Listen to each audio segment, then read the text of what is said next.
All right, back at it again with another episode of A Hunter's Legacy, the podcast that ditches the pros for the average Joes. This week we're in the great state of Iowa, my home state. So what's going on, man? Who do we got today? Oh man, my name is Sam Beavers. I wouldn't say I'm an average Joe. I've done a little bit of everything, and Tell me hopefully that more. uh, spent 7 years in Africa and about 6 years in Alaska being a guide, and done a little bit of deer guiding here in Iowa as well. So not bad from a farm boy from the good old state of Iowa. Farm boy, huh? Yes, sir. Where'd you grow up on a farm at? I grew up just outside of Des Moines, west of Des Moines, in a little town called Dallas Center. I know exactly where that's at. Yeah. Is that where you're still hunting? Yeah, so my parents have 500 acres that we get to play on. And I was guiding down in southern Iowa, just south of Indianola there for 5 or 6 years. Yeah, Dallas Center, huh? Mm-hmm. Yeah. For some reason I was thinking Grundy Center. Grundy Center, Dallas Center, depending on where you're at, isn't bad. No, it's we live right along the river, 2 or 3 miles from the river. So we have some good deer that come through every once in a while. Okay, and then how far of a drive is you're probably pretty close then, huh? Yeah, for sure. My wife and I and our newborn we live about 10 minutes from my parents' farm. Okay. And you're not guiding anymore? No, I just don't have time. What do you I got do? too many. So I own a small tree business here in just outside of Waukee, Iowa, and then I go up to Alaska for 3 to 4 months a year, and I'm guiding up there currently. Really? Hmm. Is the Yep. whole family go up there? No, just me. How's that work with the little one? Well, we're gonna find out because the little one's only about 2 months old. Your wife's letting you go up there, huh? Reluctantly, yes. We'll see how long that lasts. Yeah. Well, hey, as long as I keep bringing home the big bucks. Tell me a little bit about how you grew up. You grew up on a farm. I also grew up on a farm, so I know it has its advantages for hunting, but tell me a little bit about growing up on the farm and how you got started hunting and all that stuff. Well, so my dad works for one of the biggest farmers here in Iowa, Stein Seed Company, Harry Stein. And we were fortunate enough to he gave us permission to go out and guide or go out and hunt. Not really guided hunts, but like, oh yeah, you have permission to go and hunt on some of these properties.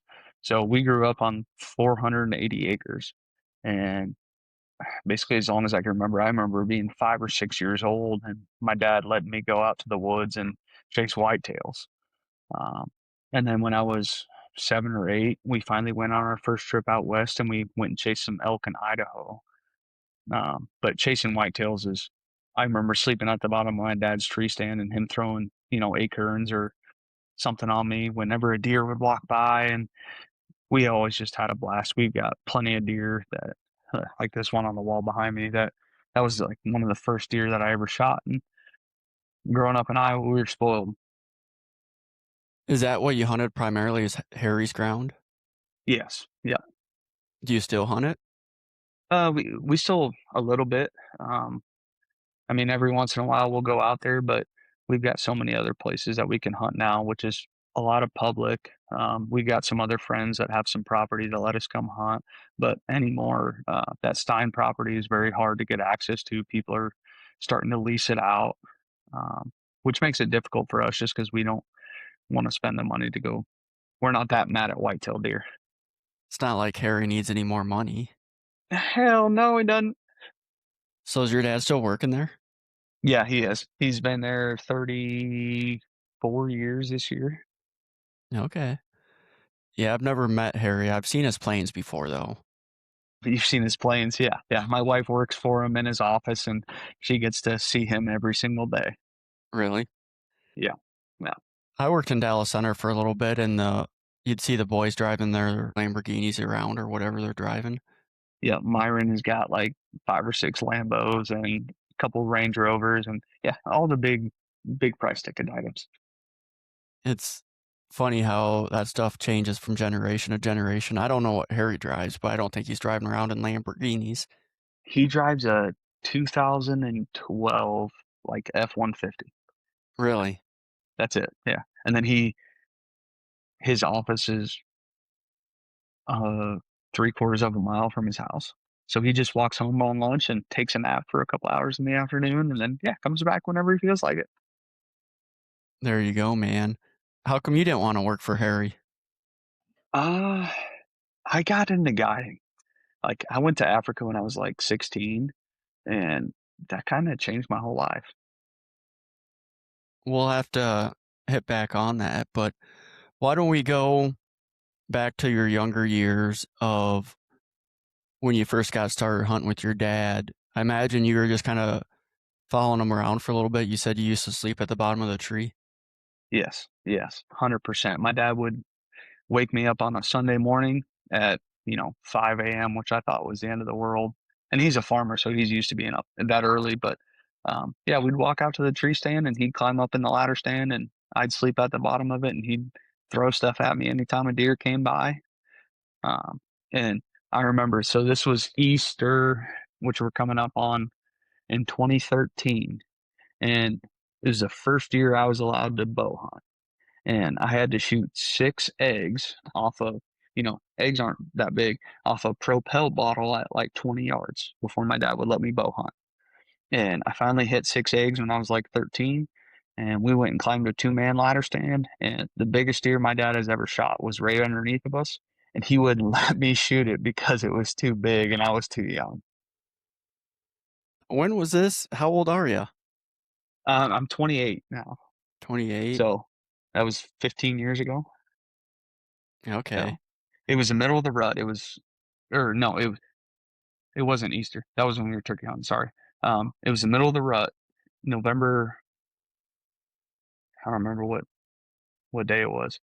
But we were sitting in the deer stand, and me and Dad are sitting side by side in this ladder stand, and he's like, "Here comes a deer." I'm like, "No, that's just a squirrel." And next thing you know, you look down, and there's this 160-inch deer standing right below us. And he's like, "No, no, Daddy's got this one." Do you still give him And then crap about it? 100%, it's hanging on the wall. And Could then have been. we were sitting underneath that same tree during turkey season, and that's where I messed up. I said during Thanksgiving, but we were sitting underneath or Easter. We were sitting underneath that same tree, and the biggest turkey that I've ever seen walked by, and he shot it out from underneath me. Really? Yes. Oh, he's yeah. How many years did you go hunting with him before you started going out on your own? Oh, he didn't let me do that till I could drive. So 16. You know, like I was 16 years old, so that would have been 3 or 4 years. Did he get better about letting you shoot stuff that came in? Oh, 100%. Yeah. Yeah. After he killed that big deer and that big turkey, he's like, "Yeah, I'm kind of finished with my my deer hunting and turkey hunting. I don't want to shoot nothing. Let's let you shoot something." Has he ever topped that deer? No. Biggest deer is like I think it ended up going like 172. Really? Hmm. Have you topped it? Oh, no, not a chance. Really? No. We've seen some bigger deer. Like I missed a deer that would probably have been better than that, but I was 17 or 18 and I got buck fever real bad. Really? It happens to the best of us. Mhm. Even living here in Iowa. Yes. Yep. So, when did you shoot your first deer with a bow? Oh, probably 15. I was 15 years old. Um, and it wasn't anything special, man. It was a little 6 point, 8 point, something like that. It was the biggest deer that I'd seen walked by my stand when I was that age. Were you with your dad or out by yourself? I was out by myself. I was sitting Really? in a little ladder stand that we had just right on the edge of the field, like 300 yards from our house. There you go. Was that your Hmm. first bow kill or first buck? That was my first bow kill. Really? Yep. I told my dad I wasn't gonna shoot a deer unless it was a good buck, and then, yeah, we shot it, and it was like a 120-inch little 8-point. Hey, man, it's bigger than a lot of people get on their first archery kill. Correct, yeah, yeah. Well, and then the next year, I just got done with cross country practice, and I walked down to the same stand and killed, like, this deer actually right behind me, like, 150-inch 10-point. There you go. How'd that one go down? Walked into the stand, sat down, texted my dad that I was in, and 15 minutes later, here comes this deer chasing 2 does, and ended up like 13 yards from the deer stand, and I shot him, and he ran 15 more yards and tipped over. Sometimes it's better to be lucky than good, right? 100%. I'd rather be lucky. How old were you when you shot your first deer? So I took hunter ed when I was 13. That's the same year Dad started letting me practice with a bow. And then we went shotgun hunting with a group, the Orange Army, and I shot a doe and shot her, spined her, and she laid down over there and started screaming. And Dad's like, "You gonna finish her off?" And I was like, "No, man, I can't do that." So he ended up doing it, but then I got to do everything else. I got to gut her and skin her up, do all that fun stuff. Is that kind of how you got started hunting as the Orange Army? Correct. Yes, sir. Do you still do it? No, not anymore. My wife and I we've seen a lot of deer been shot that nobody goes to look for, Mm-hmm. unfortunately. So we're more still hunters. We like to sit in one spot, and if some deer walk out and we need to meet them, we'll shoot them. But no, we don't do deer drives or anything like that anymore. It's amazing how much popularity in that has shifted in Iowa in terms of Hmm. like 15 years ago is huge. Now, not many people do it compared to what they did. Right, right. Well, and it's the hard part is like especially being a guide down in southern Iowa is we see groups of hunters that come through all the time, and you can sit on top of a hill and watch them, and they'll wound deer every shot, but then they don't even bother to go look for them. It's like ultimately we're not looking for antlers, we're looking for meat. Mm-hmm. Those guys were, or you guys are? We're looking for meat. We're not looking for horns. Okay. I don't imagine the Orange Army was going through that outfitter business, were they? No, but they had all the property around us. Really? Yeah, you'd see 2 or 3, 4 pickups full of guys come out, and look, there was one deer that they shot that ran over to the farm that we had permission, that we had leased, and they didn't even bother to look for it, so we let it sit overnight, never came and got it, and the next morning, I'm like, "Well, I'll go throw my tag on it," and it was a decent little, 140-inch 10-point. I'm like, "Well, I just want the meat. I don't really care what the horns look like." That's big enough to go track down, you would think. You would think, but nobody knows what they shoot. They blast away. If it's brown, it's down. Is it pretty hilly where that outfitter business was? Yeah, yeah, it was. I'm sure the owners of the outfitting business got pretty frustrated. They did for sure. Yeah.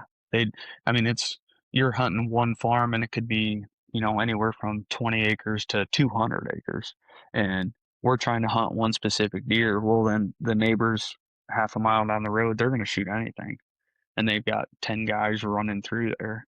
And we've got one guy sitting on the farm and he's going to shoot, the biggest deer that walks by. But these guys don't.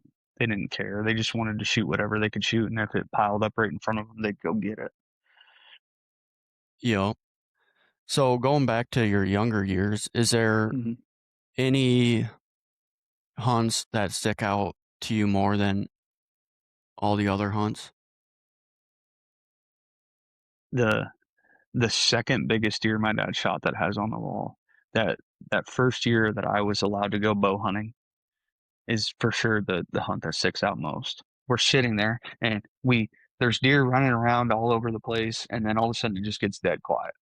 And my dad's like, "Did you hear that?" And I'm like looking around and I'm like, "I heard a squirrel." He's like, "No, look down." And like right below us was that 172-inch deer. And I go to reach for my bow And he's like, no, no, no, Daddy's got this one. And he stood up over the top of me and shot this deer, and it ran off 40 yards and laid down and was looking straight at us. And we sat there for like 2 hours. And he's finally like, I think that deer's dead. I think I hit it good. I think I hit it good.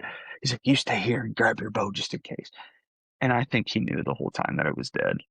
And he did a big, just 180-inch or 180-degree loop over the top of it. And yeah, for sure, it was the biggest deer he'd ever killed. You could see it Oh expire. yeah, we were sitting there watching it the whole time. Yeah, You it you were pretty hooked after that, huh?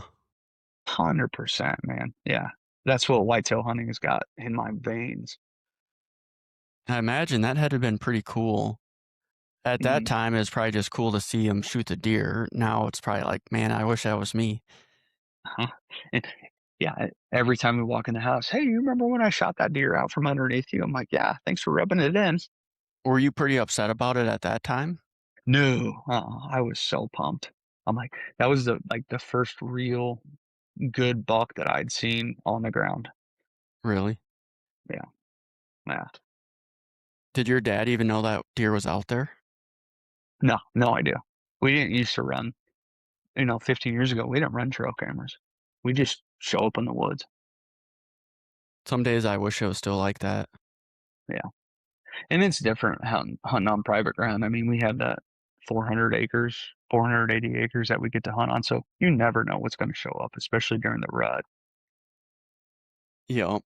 Do you have any? So that was one of your favorite hunts. Do you have any hunts where maybe it didn't go as well as you hoped? Maybe one that still kind of haunts you to this day? Yeah. So I was, it was after the year that I'd shot that this deer behind me here.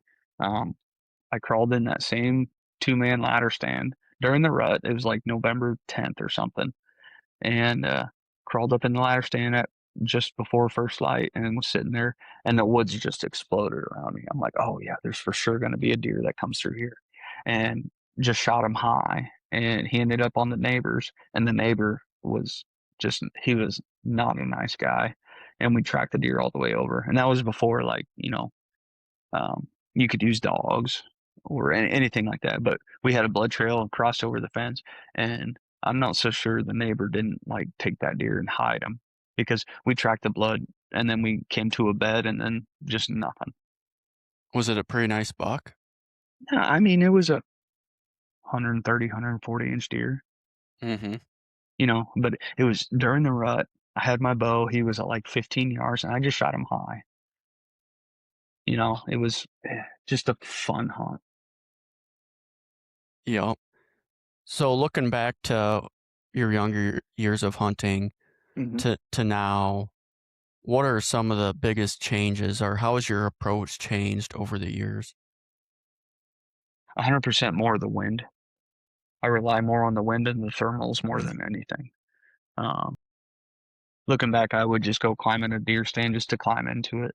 And growing up and thinking about, okay, I'm going to try to kill a certain deer on a certain day. We got to have the wind that's right. And yeah, I mean, the older I get, the more I figure out these little tips and tricks. But the wind for sure is what I rely on more than. And the moon phase a little bit, but the moon phase isn't necessarily a killer. It's the wind 100% of the time.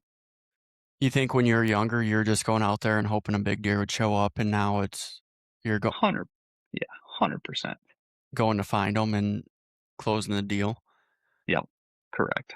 Yep, and thankfully now I can sit on the side of a road, next to mom and dad's house, and I can throw up a spotting scope or throw up binoculars, and depending on the time of the year, you know where a certain deer is going to be, and cameras are a huge benefit. Try to pattern deer, especially early season. Um, but during the rut, it solely relies on the wind, in my opinion. When did you think? Did you ever have any shifts, maybe from your younger years to your older years, of where you just wanted to get out there and eventually, and then you turned into like a trophy hunter? Yeah, I would say during high school, I was just out there to kill something. And then after high school, I went to that wildlife college in Africa, and it really showed me like what management is on animals. And it doesn't matter what animal, whether it's whitetail or gemsbuck or buffalo, leopard, anything like that. Um, the management of the animals was the biggest shifting point for me. And now looking out to it, we have had all those EHD kills the last couple years, CWD and stuff. And cameras are a very good beneficial part of managing a deer herd. What did you learn out in Africa that translates to hunting whitetail in the Midwest? Um, Spot and stock more than anything. Um, I went to Africa for 10 days when I was like 16, and driving around in a truck, we'd find some animals and we'd kill them. Well, what I learned was those animals rely on water. Those animals rely on the wind. So if you can pattern a group of deer, you know what they're going to do every 3 to 4 to 5 days. Well, then you got to set your stands accordingly. And if you know there's one water hole that these deer are consistently going to hit every 3 to 4 days during the daylight where you can get a pattern on them, well, then you just got to hang your stand right and hunt the wind that's according to what that water hole is going to be. What do you mean pattern every 3 to 5 days? So typically whitetails, in my experience and opinion, a mature whitetail buck, especially during the rut, he's going to run his scrape line. And depending on this, how many deer you have in a certain area, he's going to have like a mile by mile area, and you can just make it a square. And he's going to run his scrape line. He's going to run a tree line to the north. Then he's going to, when that wind switches a little bit, he's going to run that tree line back to the south. Then he's going to run that tree line back to the west, and then back to the east. And at some point he's going to have to walk past that watering hole, and he's going to make a scrape line. He's going to that one mature buck in an area is going to make that consistent square, you could call it, or it might be a rectangle or a triangle. It just depends on the mature deer in the area. I think deer have three patterns. Mm-hmm. They have their yearly pattern. They might live this area of summer. They might live 5 miles away during hunting season. They might, they bounce back and forth, and it could be miles apart. Mm-hmm. Then I think they have, like you were saying, a 3 to 5 day pattern. Even late season, Mm-hmm. I'll be sitting out, and I never pinpointed the pattern, but the 40-acre timber I'd be hunting, they'd come out of there one day. Then the next day, they'd come from the river bottom 30 miles or 300 yards away. And then the Mm-hmm. next day, they'd come out of my timber, and there's some sort of pattern where they'd sleep in this timber, and then they'd sleep in this timber. And even though it was like 400 yards away, it was like the whole group of deer doing it.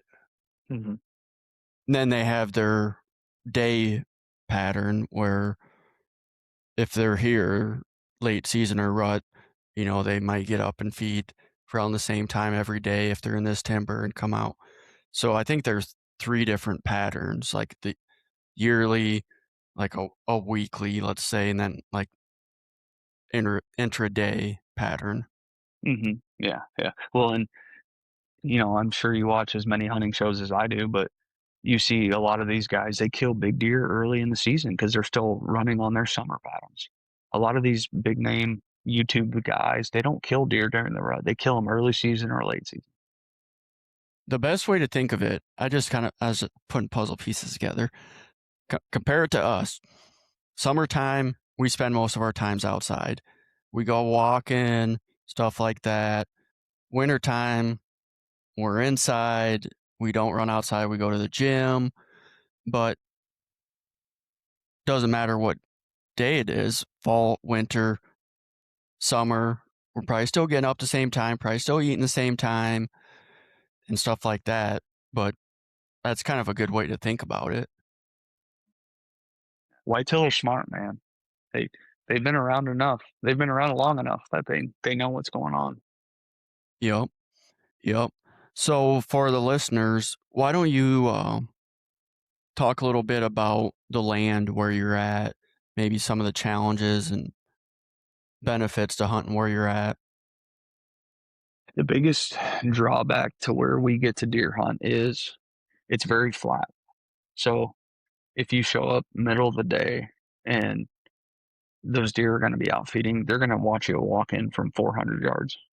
So you got to be in there early, super early in the morning, and you got to walk out way late at night. We just don't have a lot of rolling hills where you can use that to help yourself sneak in. Um, and we have a couple little creek bottoms that run through it. Um, but same thing, you're going to be skylighting yourself if you walk in even on the early morning light. We have that light from the city behind us, and I mean those deer just kind of know what's going on. Do you think there's any way to get out to these stands without being seen? Go in 2 hours early. Go in at 3 o'clock in the morning. I mean, there's always a way to get in there and do it right. Um, But just a matter still, of you don't know where the deer are 2 hours before. You might be cor- running deer off on the way out there.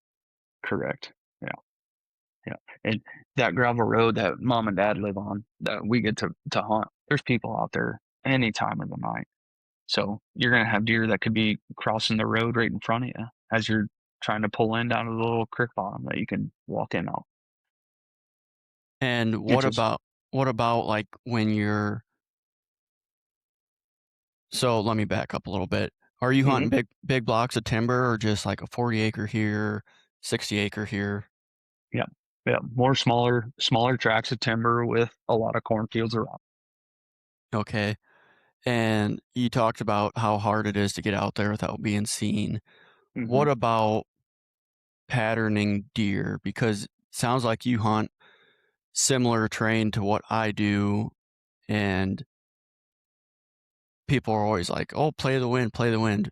Yeah, everybody wants to play the wind, but how easy is it to play the wind where you're at? Uh, anything west, we can kill a deer. Anything east, there's no point in going out on the east wind. Just because of the property line. The property line is right there, halfway through the middle of the timber, and if you walk in on the whole access is through the east. So if you're gonna try to kill a deer on an east wind, there's no point in going out. Hunt them on a west wind. But the point I was getting at is,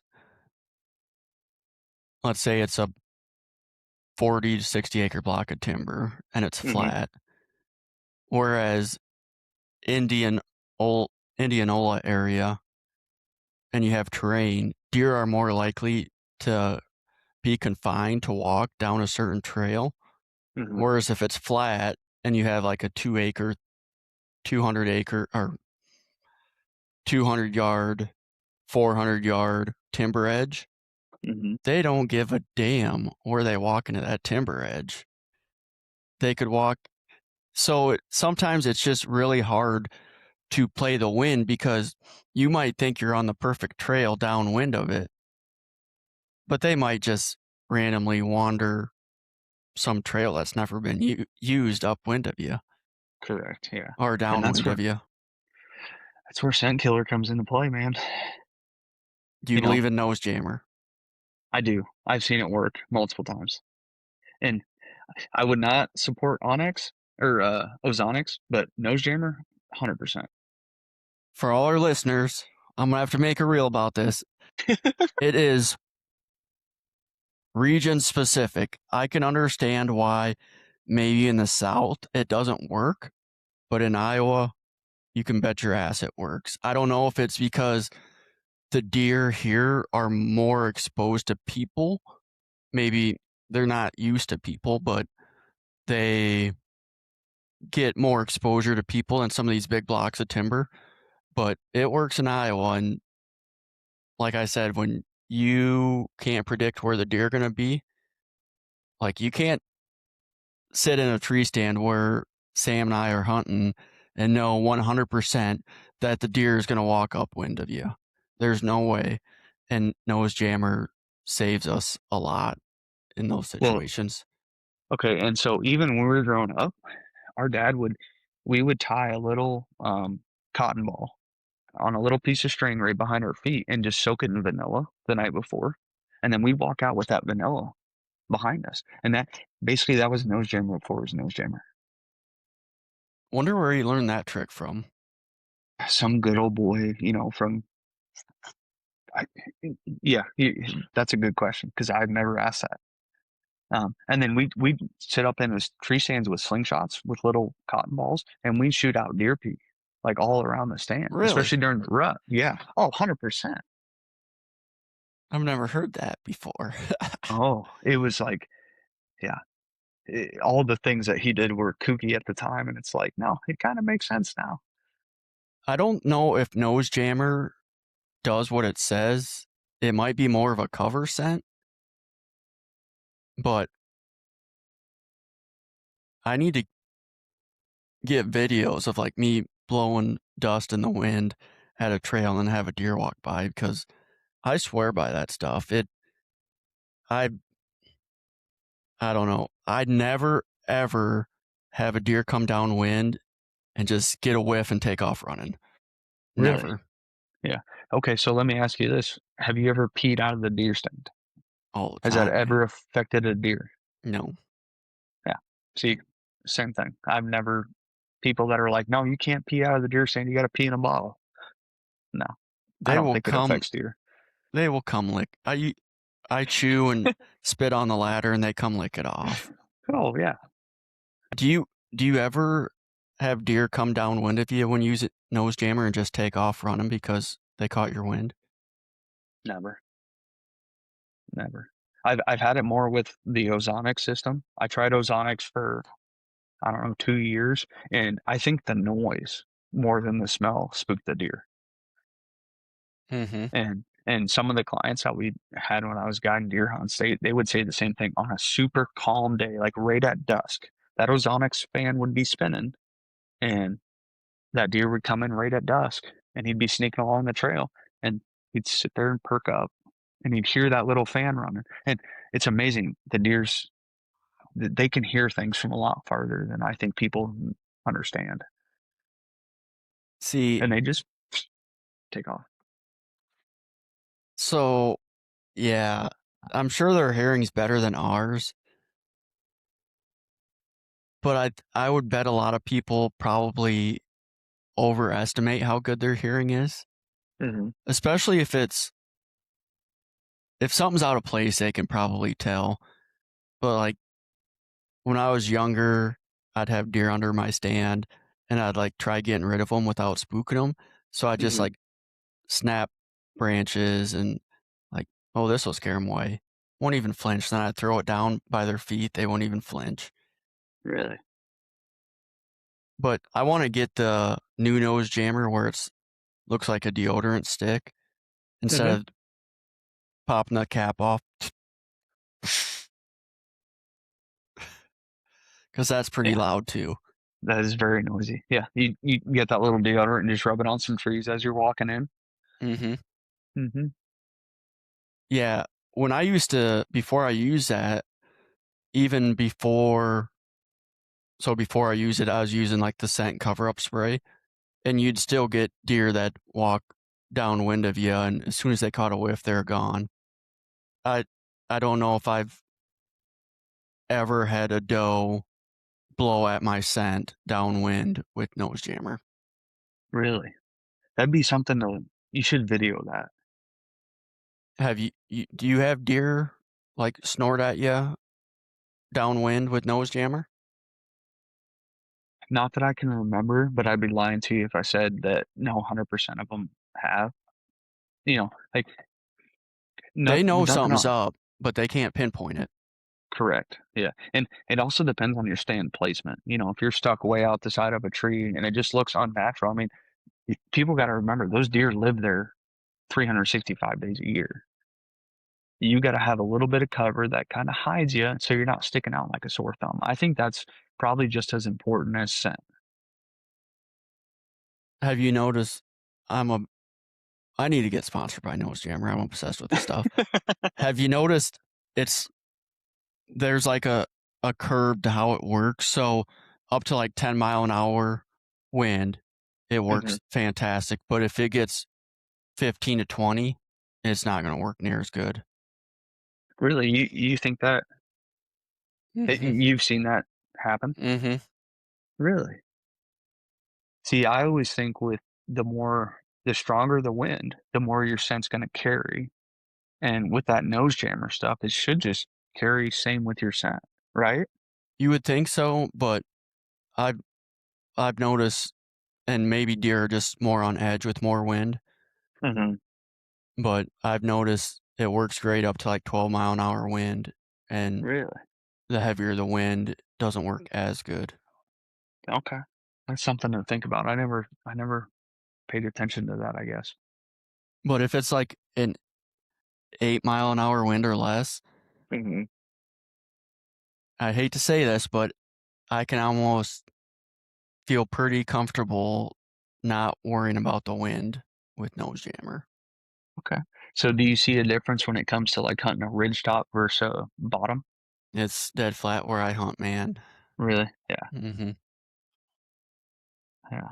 I was just curious if sitting in a little bottom where that wind swirls the whole time, if that would make a difference with how much nose jammer you should use compared to a ridge top. I don't know. I got buddies in southern Iowa, and he's a big nose jammer believer, and he Hmm. still doesn't like hunting those swirling winds down in bottoms. So, and that I could see because like okay, the nose maybe the wind swirling nose jammer goes this way, your scent goes this way, and then, I don't know.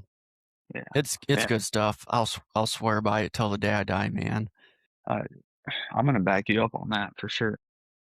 I the people that always comment on the reel saying it doesn't work, they're all from the South. People from Iowa swear by it. Yeah. See, and I don't know what the deal is with, we have a lot of people from down south that they've never even heard of it, nor let try it. Some states it's illegal. Really? And why is that? Pennsylvania, uh, something to do with artificial scent or something. So you can't use deer pee or anything like that then? I don't know. It's for some reason I thought I don't pay attention to the comments on Facebook anymore because when I first started blowing up on Facebook, I was like trying to comment on everyone and like then I would just start saying stupid stuff like getting defensive and stuff like that. So I don't even pay attention anymore. But Right. the nose jammer one, there's a couple states that said you couldn't use it. And for some reason, I thought it was just the artificial, even though the doe pea is not real, just it's a natural scent. But Sure. Sure. there's definitely states where it's illegal. Right. Hmm. Yeah, I don't know how those guys deer hunt without it. I don't know, man. Uh, it makes you wonder on some of the stuff that people don't really give stuff a fair shake. I don't know. There could be something that. Have you ever heard of the heck suit? Yeah, the heck suit. Yeah. It's kind of like the tide weave thing that you can shake your hand at a turkey and they won't see it. Yeah, so they claim it like blocks microwaves, and Yeah. s- Yeah. so to me that might be a bunch of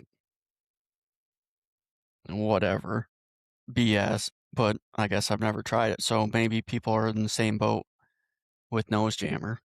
Right. Right. So go ahead. No, no, go ahead.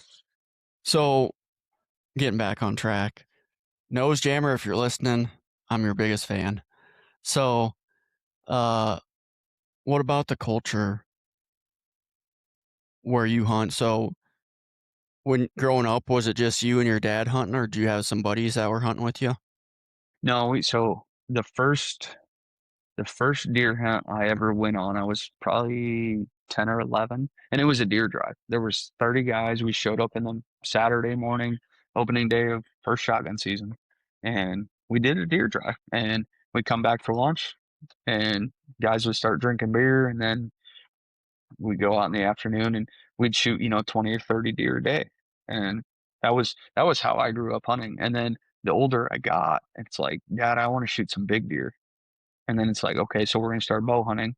We're going to start trying to manage for deer. Um, so that's kind of the culture that I grew up in, especially around where I was at, West Central Iowa. Party hunting is the biggest thing. You get groups of 30 or 40 guys that show up. So I'm using ChatGPT. So there's no state that says you can't use nose jammer, but there's states that ban baiting and attractants. So is nose jammer that's not considered an attractant then? The, it, I mean, game wardens can consider it an attractant because, apple's an attractant. Why wouldn't vanilla? So I wonder if that's where it gets kind of sketchy, is the gray area. Even though it's not used as an attractant, could the game Mhm. warden consider it an attractant? So could they consider deer pee an attractant then? Doe peas? Must be. Hmm. Because Yeah, it yeah, all says those little rare, wicks but that you can put up. states with strict no scent rules during certain seasons. Rare, but some areas regulate natural deer urine, not synthetic sprays. I don't. Each state's different, man. But okay, going back to these deer drives, you Mhm. don't do them anymore. Were they fun when you No. were doing them? Oh, they were yeah. It was just fun watching all the deer running around. You'd have a group of 15 or 20 bust out of a tree line, and then it's like, "Ah, just send slugs downrange." Like when I was a kid, my dad would give me 25 slugs for a weekend, and That's I would it. run out. That was it. Yeah, I'd run out of 25 slugs on the first deer drive. I'd shoot at deer that were running 300 yards away. What kind of You slugs did know, you use? man, the cheap little federal non-saboted slugs. I don't know. I Federal, shot a but man. yeah, yeah. I shot a little Benelli Nova with a uh with a smooth bore barrel. Like, it wasn't even saboted. That's what we use, man. Smooth bore, but we use Uh-huh. the Winchester Super X's. Okay. Yeah. Yeah. Well, and now anymore, since the straight wall law has come into effect. I mean, everybody and their brother can shoot 300 yards now with some of these rifles. What do you think of that?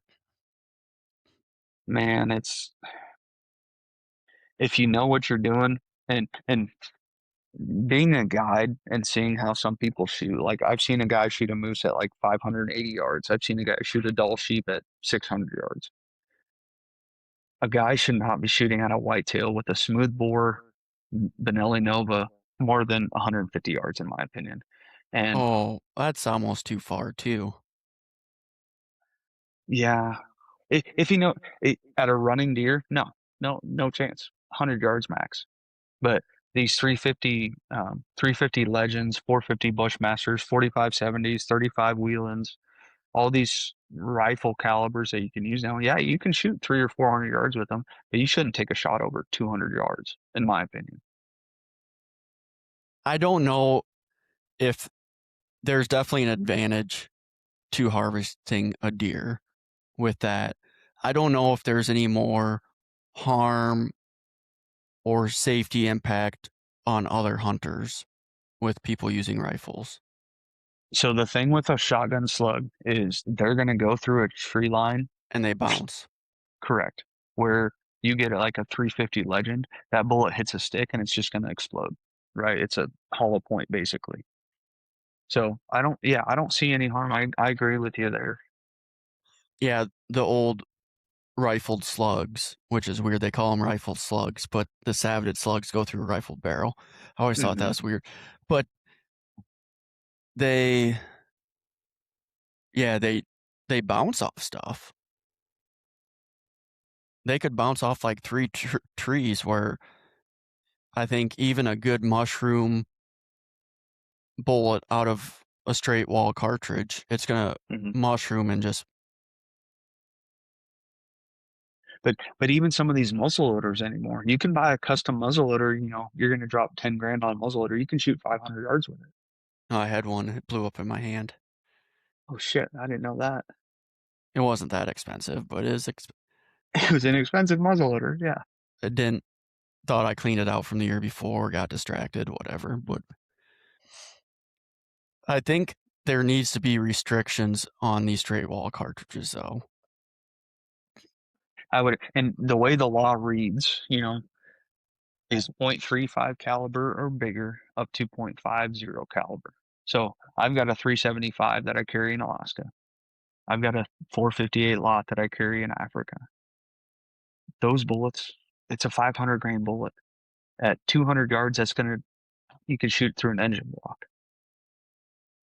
It's not something safe to carry in the woods, especially when you have 15 other guys walking around the woods with you. I'm talking about magazine capacity. Oh, There's no reason people should be out there running 30 round clips on an AR. yeah, I tend to agree with you there. I mean, it, it, if it, ARs are fine, whatever, but there should be like a 5 round clip capacity max. Right, right. But then, are you limiting to what goose hunters and duck hunters get to use too? I mean, What, is there a difference? what do you mean? Like, so goose hunters can carry three, or duck and goose hunters can carry 3 rounds, but then when it comes to like snow goose season, then they can carry however many go down the tube. I mean, are you gonna, not that it's the same thing even close to it, but at what point do you have to draw the line? Yeah, I'm just saying, like a 20 round clip Yeah, no, is a that's little, stupid. especially when there's somebody on the other side of the hill ducking, waiting for you to empty your magazine. You're like, God dang it.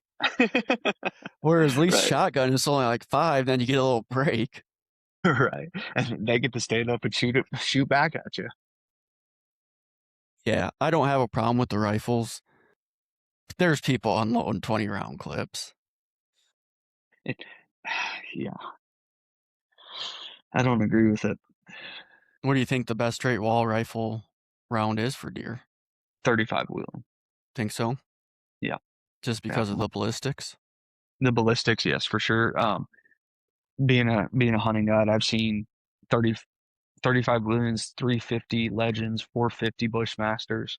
Um, the best ballistically, if you're going to shoot a deer at 100 yards, I'd shoot it with a 35 Wheeling every single day,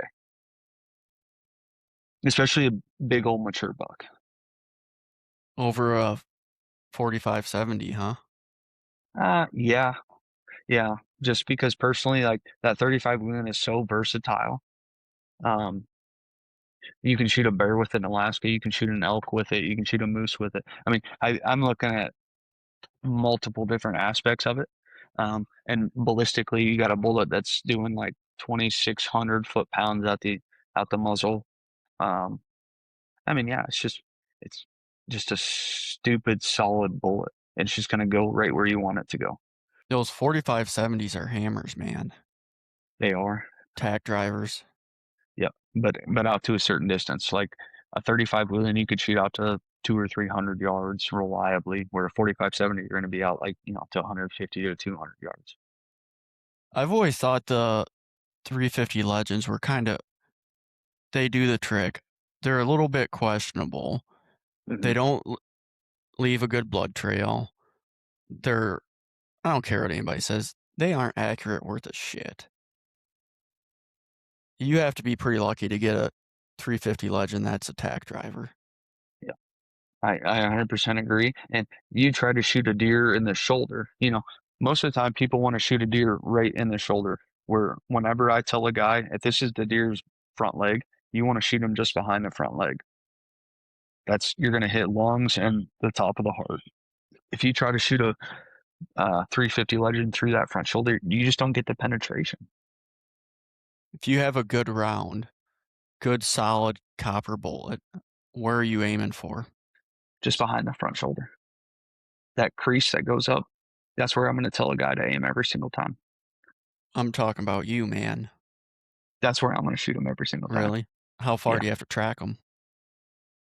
Shoot them in a double lung. You won't have to track them 100 yards if you give them enough time.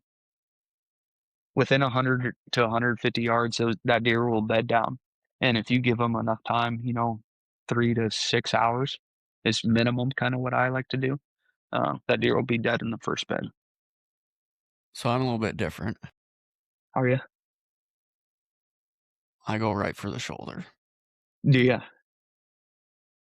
You have to make sure you have the right. You can't just have like a solid lead bullet. Like when I was shooting a muzzleloader, I'd have the Barnes bullets, and they're solid, Hmm.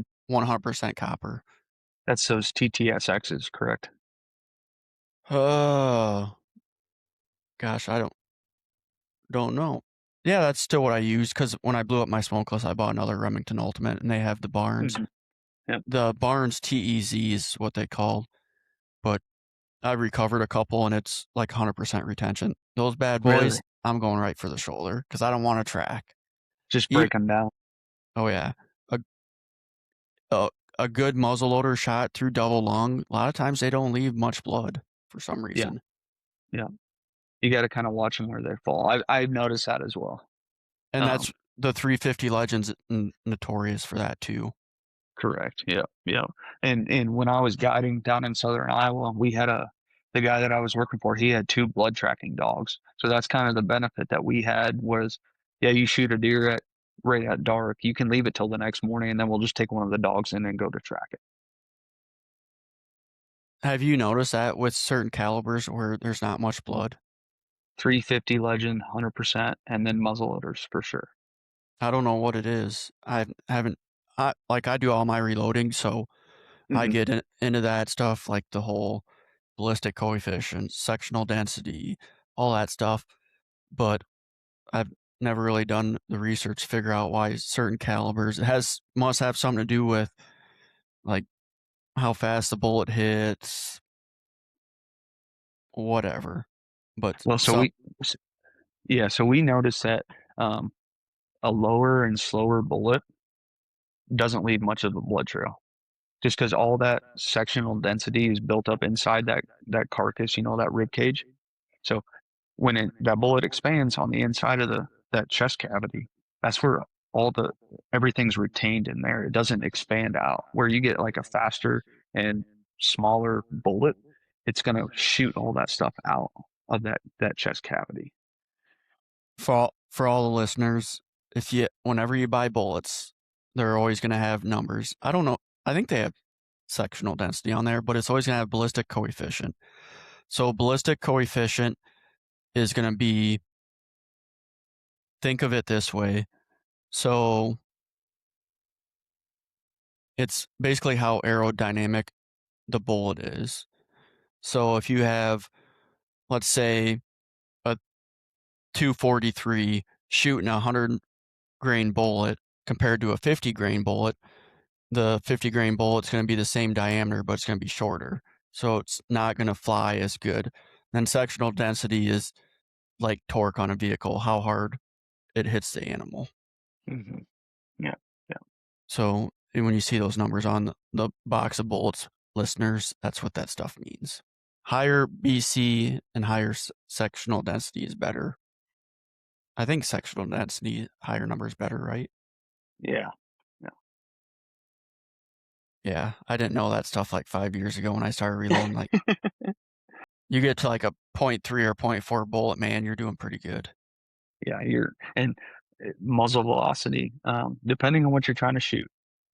The muzzle velocity, they'll always have that right on the box as well. It's 4,300 foot-pounds of energy out of the barrel of a 375 Ruger, where it's a 2,700 foot-pounds of energy out of a 270, whatever.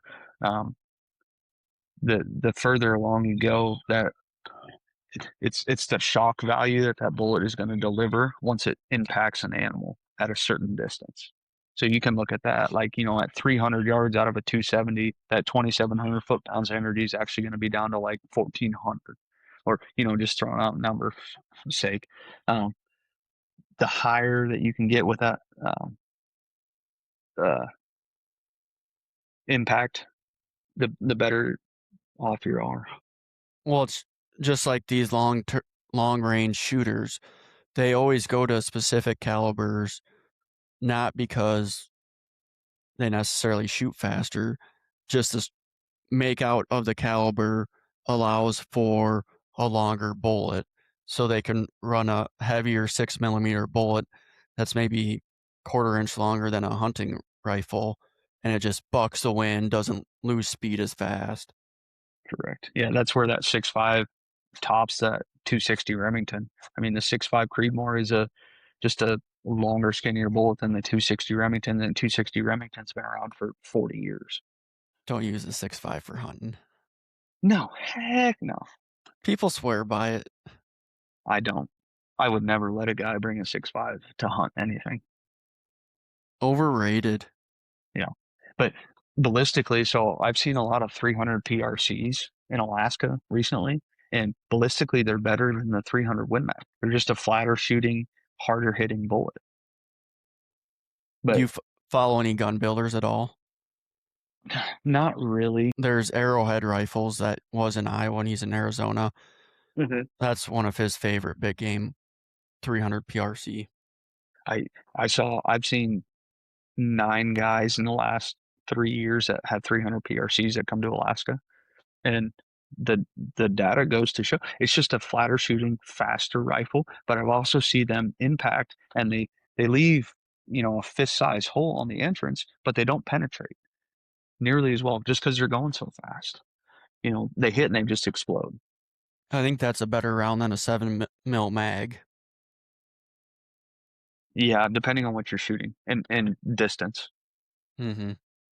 Yeah, Yeah, we'd probably get along talking about this stuff. Listeners might listen, get kind of bored, but I do all my reloading. I got a 243 Winchester short mag that's kind of a custom deal, and you kind ought to come out to the house and we'll bring you out to the 1,000 yard range. I don't know if I can shoot that far. Oh, you can. We'll get it done. I got just a Tika 243. Mm-hmm. It just I wouldn't say a pencil barrel. That thing's a tack driver. I Is it I got a custom load for that. 100, what is it? 100 grain burgers. burgers, Yeah, hamburgers? yeah. Don't shoot a burger bullet at an animal. No, No. they won't even expand. Uh-uh. They just explode on contact. So yeah, we're getting off track here. So back to hunting. If you could tell your younger self one thing out of all the things you've learned over the years, what would that be? Don't get so cocky. Why is that? I've and this goes back more to guiding than just personal hunting, but I have a guy that shows up in camp and he's got 20 more years experience than I do hunting. And I show up like, no, listen, I know what these moose are going to do. And then that moose does the exact opposite of what I say. And I just look like a dang fool. That's And it's like, hunting, no man. it is. And I remember listening to a podcast you did, I think it was a couple weeks ago, from that guy from Oregon or Washington. And he said it's 60% luck and 40% skill. And I think it's even more. I think it's 90% luck and 10% skill. We'll find out at the rapid fire questions, man. Uh-huh. Yeah. Yeah. So, uh, Just be humble. That's all I got to say about that. you know, are you ready for the rapid fire questions? Yes, sir. All right. So you got an idea what we're doing then? Mm-hmm. All right. So listeners, first episode, we're getting ready to wrap this up. So we'll do 5 or 6 rapid fire questions and we'll share some embarrassing stories. So the first rapid fire question, the best hunting gear purchase you've ever made. Crispy boots. Crispy boots, huh? Are they that good? Yeah. I think so. For what I do and what I have to do in them, crispy boot or decent boots. I shouldn't say just crispy, but boots in general are the number one thing that I would tell anybody to buy. Spend money on boots. The most gimmicky or worst hunting purchase you've ever made. Rain gear. Why is that? There's all this rain gear out there. It looks cool, it looks camouflaged, whatever. Doesn't matter what color rain gear you have. You need something that's going to be built solid. And all these like zippers that come down in the armpits and all this rain gear is one thing that you can't skip out on. And I've regretted it time after time. What's the best kind of rain gear to buy? I think I like Kuiu a lot. Um, Kuiu, Chugach is really good. Depends on how bad you sweat too. If you're a guy like me who sweats a lot, get the kind of thinner rain gear, or if you're a guy who doesn't sweat a lot and you're going to be sitting on the side of a mountain, get the kind of thicker, heavier set rain gear. Cool, cool. Hunting luck versus skill. Yeah, I think you already answered this, but 90% luck, man. I think so too. I think so too. Even if you go out and pattern a deer, whatever. I Mhm. mean, even if you're the best hunter, that you still have to be lucky enough to have what you're after in the area. Yeah. And that deer could change his pattern. You got him patterned for 5 days. And on day six, he just decides to change up his pattern. Yeah, I mean, it's 90% luck. Could get hit by a car, could get shot by a neighbor. Exactly. The most controversial hunting take you have. Oh, can we get back into bullets and rifles? Sure. Uh, yeah. I mean, it's faster bullets kill better. I think is the guys that want to shoot the super fast bullets, 6.5 Creedmoors, the whatever super fast. I think a slower, heavier bullet is going to do more damage. Mm-hmm. To a certain extent. If you're going to shoot at 600 yards, yeah, you want a flat shooting fast bullet. But at 100 yards here in Iowa, you want a bigger, heavier bullet that's going to cause more damage. Yep. If you're shooting 4,000 feet per second through a deer, it's not going to have time to open up and do any damage. It's going to zip right through. Mm-hmm. Yeah. Most underrated hunting tactic. Thermals. I think thermals are a big part, Even where it's flat. even where it's flat. I don't think even if you got a 20-foot drop off on a creek edge, not that that's much. I think thermals are a huge part. I think it changes deer tactics 100%. A lot of people probably underestimate how much, depending on how big the creek is, but Mm-hmm. where I hunt, it's probably a river that's 30 yards wide. That sucker will carry your thermals. Right Learned that the downwind. hard way. It Did you? doesn't, yeah, I was hunting the wind in my face. Deer came, I was sitting right on the river, came right upwind of me. So the wind was going in my face and the river was going the opposite direction. And he Mm-hmm. was coming right upwind. As soon as he got halfway in that river, he was gone, even Really? though the wind was going from him to me. It's because you didn't have your nose jammer. I know. Okay, this one I might not shared with you. Hunter versus killer. What's the difference? Your definition? The experience. The experience? Yeah. Why is that? The A hunter's going to go out there and it doesn't matter if he's on a 5-day hunt. He's going to sit there all 5 days, even if he kills a deer on day one. He's going to sit there and want to experience everything. The killer's going to show up. He's going to shoot something, and then he's going to get on the first plane, helicopter, truck, and he's going to be feet. He's going to get out of there. He doesn't sit there and enjoy the sunrise, the sunset, God's creation right there in front of him. It's about the trophy, not the experience. Correct. And the definition of a trophy is everyone. It's up for interpretation, but I would rather sit there and be able to send a picture to my wife of the sunset or sunrise rather than a dead animal. A true hunter's going to be disappointed if they kill a giant deer on the first day. Yeah, Well, not yeah, 100% yeah. disappointed, but if they're going to be happy, but there's going to be a part of them that's disappointed that they're done hunting so early. hmm Yeah, yeah. Cool, man. Good deal. Now let's wrap this up with some good embarrassing stories. Good embarrassing stories. You mean like when somebody gets Giardia and has 3 days in the tent, not being able to Say change that his again. underwear? When somebody has Giardia up in Alaska and can't not go to the bathroom. Got pretty stinky in there? Oh man, yeah. Do not drink water out of a stream with beavers in it. Let's just put it that way. What is Giardia? It's just an internal bacterial infection. It just makes you have to use the restroom a lot. Yeah. And that was pretty miserable overnight.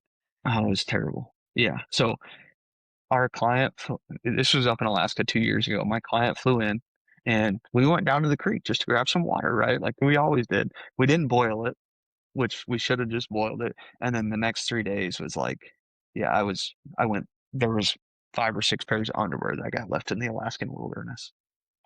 So he got it and you didn't? No, I got it. He didn't. Really?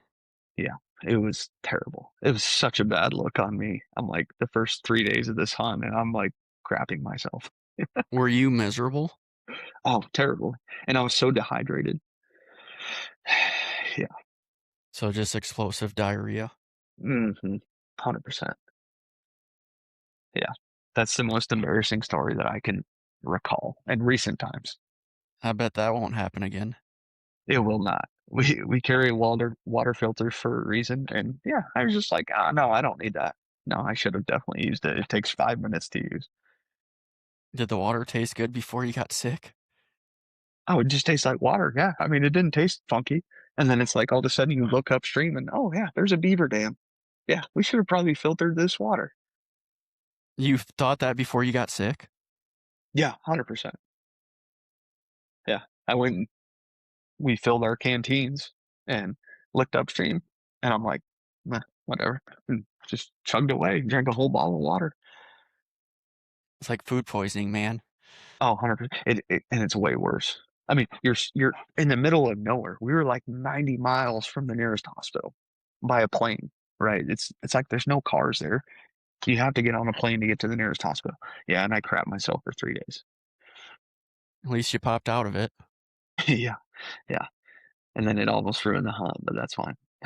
The guy was super cool about it. At least he didn't get sick. Yes, 100%. All right, man. It's been a lot of fun. I appreciate you joining for an episode. Yeah, absolutely. Thanks, Mitchell. I appreciate you reaching out. All right, sounds good. See you, buddy. Yes, sir. We'll talk to you later.